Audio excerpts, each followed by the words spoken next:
Hello hello, કેમ છો બધા? વેલકમ ટુ અવર પોડકાસ્ટ વાતો વાતોમાં. આ એક એવી જગ્યા છે જ્યાં બહુ જ બધી વાતો છે, હસી મજાક છે, થોડી સિરિયસ ચર્ચા પણ છે અને હોપફુલી તમને કંઈક થોડી નવી વસ્તુઓ પણ જાણવા મળશે. મારું નામ છે માનસી અને મારી સાથે છે મારા cohost Nishit. Hi Nishit. Hello hello. યાર માનસી, બધાના એટલા બધા મેસેજીસ આવ્યા છે કે હા. આપણે ક્યાં ગાયબ થઈ ગયા છીએ. ના ના, કોઈ ગાયબ નથી થયું. જસ્ટ એક શોર્ટ વેકેશન હતું. હેપી 2025 બધાને. આઈ નો માર્ચ ચાલુ થઈ ગયો છે. અને એક વસ્તુ સારી થઈ છે કે ખાલી 2 જ એપિસોડમાં આપણે એટલા બધા લોકો સાથે કનેક્ટ થયા છે અને બધાના મેસેજીસ વાંચ્યા કે ક્યારે રિલીઝ થશે, હા. ક્યારે પાછા આવશો. એટલો સરસ રિસ્પોન્સ મળ્યો છે ને. અને હું તો કહું છું થેન્ક યુ જેટલા પણ અમારા એપિસોડ સાંભળે છે. સાચે. અને જે લોકો અમને ફર્સ્ટ ટાઈમ સાંભળી રહ્યા છે એમને જણાવવાનું કે અમારો ગોલ એ જ છે કે કોઈ પણ વ્યક્તિ ફ્રોમ એની કન્ટ્રી, રિલિજિયન, એજ અને જેને પણ ગુજરાતી લેંગ્વેજ સમજ આવે છે એ બધા જ આ પોડકાસ્ટ સાંભળી શકે છે. અને બાકી કે શું કર્યું તમે લોકોએ વેકેશનમાં? અરે વેકેશનમાં અમે ઇન્ડિયા ગયા હતા એટલે બહુ જ મજા કરી છે. વાહ, જલસા તો તમારે જ છે હં? ઓફકોર્સ. તારે કેવું રહ્યું? મારે તો કંઈ ખાસ નહીં યાર, મોસ્ટલી બીમાર જ હતો. કફ અને પછી વાયરલ બધું થઈ ગયું હતું, એટલે અવાજ નીકળે નહીં. એટલે હા. બેઝિકલી નેટફ્લિક્સ અને ખીચડી સાથે દોસ્તી કરી હતી. તો તારે કેવી રહી તમારી સ્નોબોટથી સેન્ડલ સુધીની જર્ની ઇન્ડિયા? અરે બહુ જ મસ્ત રહી. બહુ મસ્ત વેધર હતું, ગુલાબી ઠંડી. અને મેં 2 વર્ષ પછી ગયા અને મારા ભાઈના લગ્ન હતા, સો એટલી મજા કરી છે. ઇનિશિયલી શોપિંગ કરી, પછી ફર્યા, બધાને મળ્યા અને બહુ જ મજા કરી. હા. યા. અને તું માનીશ નહીં, ઇન્ડિયા પહોંચીને જ એવો સીન થઈ ગયો ને યાર. શું વાત કરે છે? શું થયું? અરે ટ્રાવેલિંગમાં થેપલા જોડે ના હોય તો મજા જ ના આવે, રાઈટ? ના, આપણે રહ્યા ગુજરાતી યાર. એ જ ને.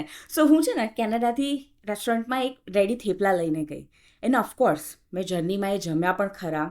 અને આફ્ટર રીચિંગ હોમ ચા પીતા પીતા મેં મારા કાકાને કીધું, લો કેનેડાથી હું છે ને થેપલા લાવી છું, એ ટ્રાય કરો. And the moment he tried it, એમણે કીધું, અરે આ તો કાચા છે ને. Was what? મેં કીધું હું તો આ જ ખાતા ખાતા આવીશું. અહીંયા આપણે આ જ ખાતા હોઈએ યાર, અને ગમે ત્યાં જઈએ, કેમ્પિંગમાં જઈએ યા નજીકમાં ક્યાંક ફરવા જઈએ, થેપલા તો આ જ હોય. અને આઈ થિંક માનસી, આપણે ઇન્ડિયામાં મોટા થયા ને એટલે બધું વસ્તુ કમ્પેર કરતા થઈ ગયા દેશ વિદેશમાં, કે હવે ત્યાં કેવું હતું, અહીંયા કેવું હતું. મને યાદ છે કે હું ફર્સ્ટ ટાઈમ કેનેડા આવ્યો ને, ઇટ્સ લાઈક હું ફર્સ્ટ ટાઈમ એવર ઇન્ડિયાની બહાર ગયો હતો. અને અહીંયા આવીને જોયું તો પીવાનું પાણી સીધું નળમાંથી જ પી લેવાનું. તો I was like what. Like આપણે તો ઇન્ડિયામાં બધાના ઘરે એક્વાગાર્ડ ઓર આરો વોટર જ હોય, એટલે ટેપ વોટરની આદત જ ના હોય યાર. એક્ઝેક્ટલી. મારા સાથે પણ સેમ આવું થયું હતું જ્યારે હું અહીંયા આવી ત્યારે. અને પછી પેરેન્ટ્સ આવ્યા હતા સમરમાં. હા. તો બીજા દિવસે ઉઠી ગયા, એમને તડકો જોયો સરસ એકદમ અહીંયા. અને હું ઉઠ્યો ત્યારે મેં જોયું કે ચાદરો, ઓશિકાના કવર, તકિયા બધું તડકે મૂકી દીધું છે પેરેન્ટ્સે. અરે અમારા પેરેન્ટ્સ આવે ને ત્યારે આપણે રસ્તો ક્રોસ કરતા હોઈએ તો કેવું કારવાળા ઊભા રહી જાય અને ગમે તે હોય આપણને પેડેસ્ટ્રિયનને પહેલા જવા દે. તો એમની સ્ટાર્ટિંગમાં એટલું અલગ લાગતું હતું ને. એટલે આઈ મીન એટલી રિસ્પેક્ટની આદત ના હોય આપણે રસ્તા પર ચાલતા હોય ત્યારે.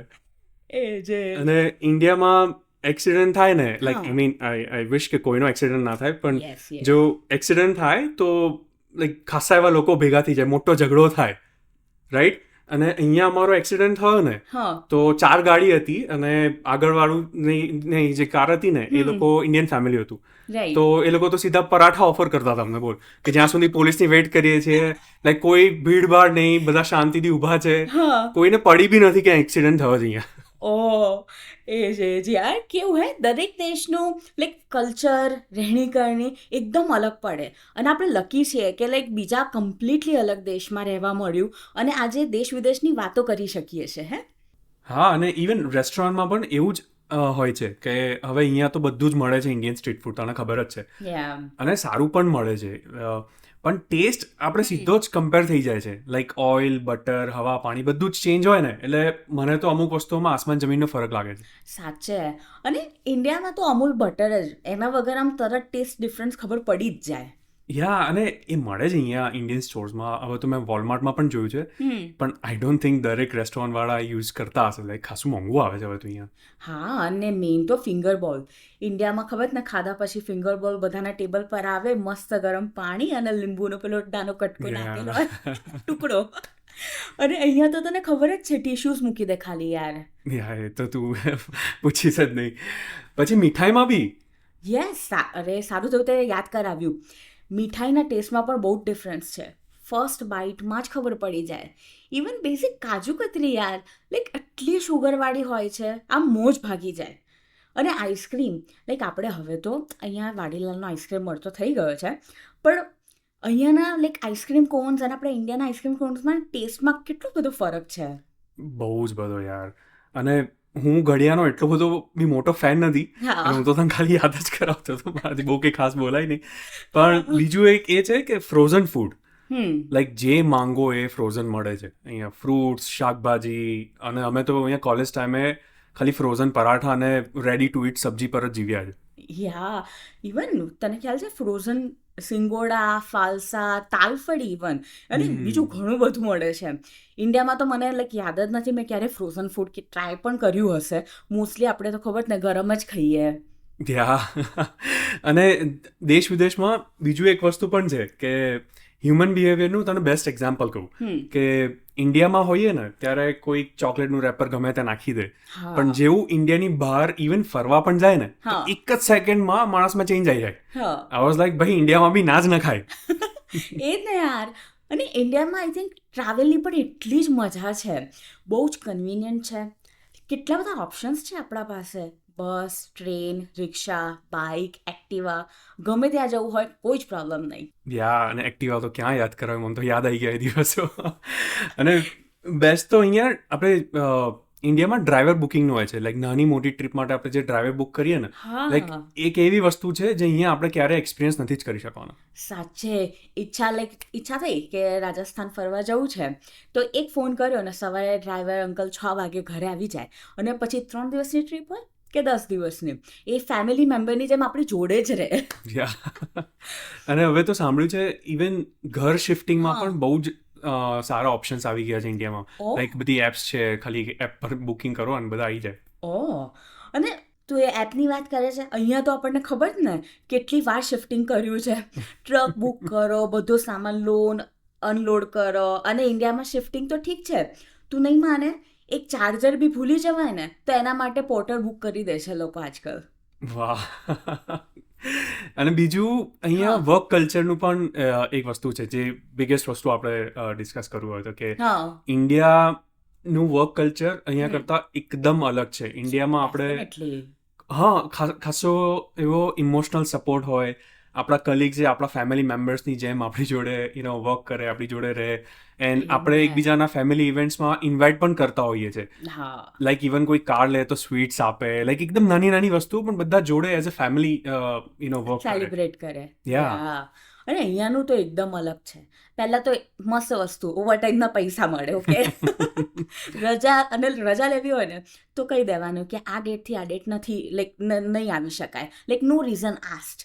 મોસ્ટલી કામની વાતો. માનસી, આ એટલો મસ્ત ટોપિક છે અને નજીકના બધા જ ફ્રેન્ડ્સ ફેમિલીને ખબર જ છે કે મને લખવું બહુ ગમે છે. સો આજે દેશ વિદેશ પર કંઈક લખ્યું છે મેં. શું વાત છે! ઇરશાદ. તો ધ્યાનથી સાંભળજો. વિદેશના ભીડની એકાંતની એ ક્ષણોમાં, વિદેશના ભીડની એકાંતની એ ક્ષણોમાં યાદોના મોજા ભીંજવી નાખે છે દેશની એ પળોમાં. દેશ વિદેશ તો ખાલી ભૌગોલિક રેખાઓ જ દોરાઈ છે. દેશ વિદેશ તો ખાલી ભૌગોલિક રેખાઓ જ દોરાઈ છે. સુખ દુઃખની વાતો તો વોટ્સએપ કોલથી જ જોડાય છે. અંગ્રેજીમાં વ્યવહાર પણ દિલની ભાષા ગુજરાતી છે. અંગ્રેજીમાં વ્યવહાર પણ દિલની ભાષા ગુજરાતી છે. પણ આ હાવર યુની ફિલિંગ તો કેમ છોમાં જ આવે છે. વાતોના માધ્યમથી કરતા રહીએ આપણે વાત. વાતોના માધ્યમથી કરતા રહીએ આપણે વાત. દુનિયામાં ગમે ત્યાં હોઈએ પણ છીએ તો મેડ ઇન ગુજરાત. અમેઝિંગ, એકદમ દેશ વિદેશના ઇમોશનને કેપ્ચર કર્યા છે યાર, તે તો બહુ જ મસ્ત. Thank you. બહુ વખતથી લખવું હતું તો આજે સરસ મોકો મળી ગયો. અને માનસી, આપણી વાતો તો ચાલતી જ રહેશે. હવે ચા પણ પતવા આવી છે અને પછી ખબર જ છે સ્નો સાફ કરવા જવાનું છે બધાએ. સાચે યાર, જવું તો નથી પણ મજા આવી આજે આપણું ઓબ્ઝર્વેશન શેર કરીને. અમને આશા છે કે તમારી પાસે પણ બહુ જ બધી આવી દેશ વિદેશની વાતો હશે જે અમને તમારા ફ્રેન્ડ્સ એન્ડ ફેમિલીને શેર કરતા રહેજો અને અમને પણ શેર કરજો. યા, અને પ્લીઝ કોઈ યુનિક ઓબ્ઝર્વેશન હોય તો કમેન્ટ કરીને તો જરૂરથી જણાવજો. અને અમારો આગળનો એપિસોડ ક્યારે આવશે એને જાણવા માટે અમને ફોલો કરતા રહેજો. Yes, please follow us on YouTube and Instagram. અને યાદ રાખજો, એઝ ઓલવેઝ આગળના એપિસોડમાં આવો ત્યાં સુધી વાતો કરતા રહેજો.